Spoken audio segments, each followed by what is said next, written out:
আসসালামু আলাইকুম, সবাই কেমন আছেন? আশা করছি সবাই ভালো আছেন। তো এই যে শপিং থেকে আর কি ব্লগটি স্টার্ট করে দিলাম, যেহেতু আমরা শপিংয়ে এসেছি।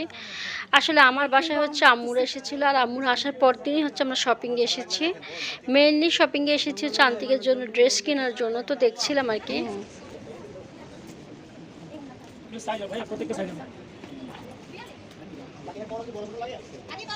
আন্তিকা, আন্তিকা, আন্তিকা।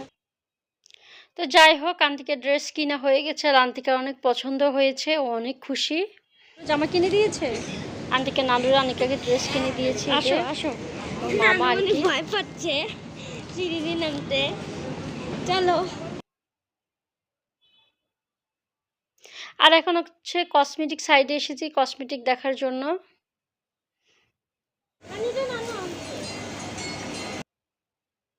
তো যাই হোক, একটু কসমেটিক এমনি ঘোরাঘুরি করে দেখছিলাম, জাস্ট দেখছিলাম আর কি। তো এখন হচ্ছে আমরা হচ্ছে ক্ষুধা লেগেছে, তো আমরা হচ্ছে চিকেন রোল শর্মা খেতে এসেছি, চিকেন শর্মা নিয়েছি সবার জন্য।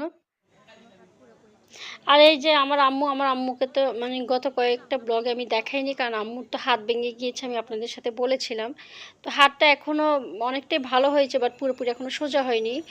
তো যে একটু একটু কাজ করতে পারে। আর এখন হচ্ছে আমরা শপিং করে শপিং থেকে বের হয়ে যাচ্ছি। আর এই যে হাজবেন্ড হচ্ছে লিচু এনেছিল আম্মুরা আসার পরে। তারপর হচ্ছে লিচুগুলো দেখছিলাম, হাজবেন্ড আগেও এনেছিল, যখন আম্মুরা আসার আগেও এনেছিল।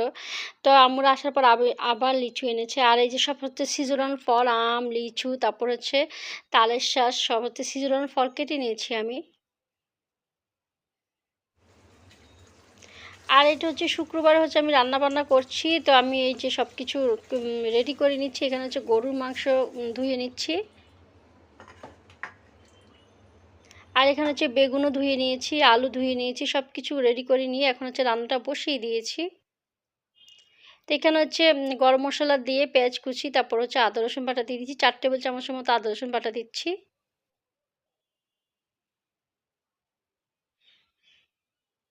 আর পেঁয়াজ বাটা দিচ্ছি আমি 1 টেবিল চামচ, দিয়ে একটু পানি অ্যাড করে দিয়েছি। এখন মশলাটাকে একটু কষিয়ে নিব। তো মশলাটা কষিয়ে এখন হচ্ছে লবণ দিয়ে দিচ্ছি। আর দিয়ে দিচ্ছি আমি মরিচের গুঁড়া 2 চা চামচের মতো। আমার মরিচটা একটু ঝাল, তো একটু ঝাল ঝাল করে রান্না করব, তো 2 চা চামচের মতো দিয়েছি। আর হলুদের গুঁড়া দিলাম আমি 1 চা চামচের মতো। ধনিয়া গুঁড়া দিলাম আমি 2 চা চামচের মতো।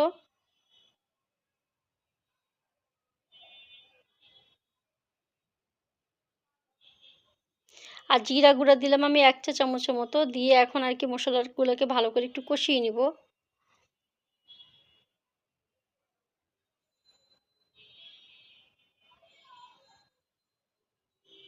আর আমি হচ্ছে যে অ্যাপ্রন পরে রান্না করছি, কারণ হচ্ছে যে তরকারির ঝোল তেল যাতে জামায় না লেগে যায়, তাই আমি সবসময় অ্যাপ্রন পরেই রান্না করি। আর এই যে গরু মাংস দিয়ে দিলাম, দিয়ে একটু ভালো করে কষিয়ে নিচ্ছি। যেহেতু আমি প্রেশার কুকারে করবো, আমি সবসময় ভালো করে কষিয়ে তারপর প্রেশার কুকারে দিয়ে দিই।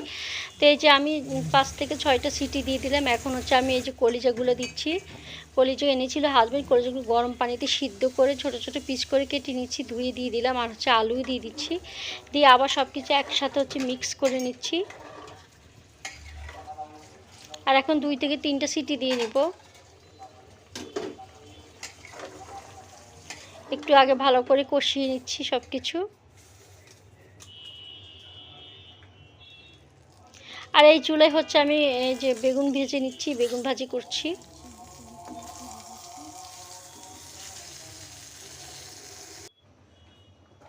আর এই যে আমার গরুর মাংসটা হচ্ছে আমি প্রেসার কুকার থেকে ননস্টিকে ঢেলে নিয়েছি। ঢেলে নিয়ে এখন কিছুক্ষণ রান্না করবো। আমার আর গরুর মাংসটা অলমোস্ট প্রায় হয়ে গিয়েছে, তো একটু নেড়ে চেড়ে দিচ্ছি।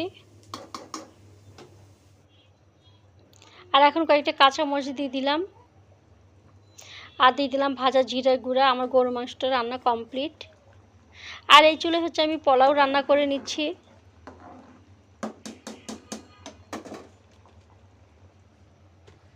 আর গরুর মাংসটা রান্না হয়ে গিয়েছে।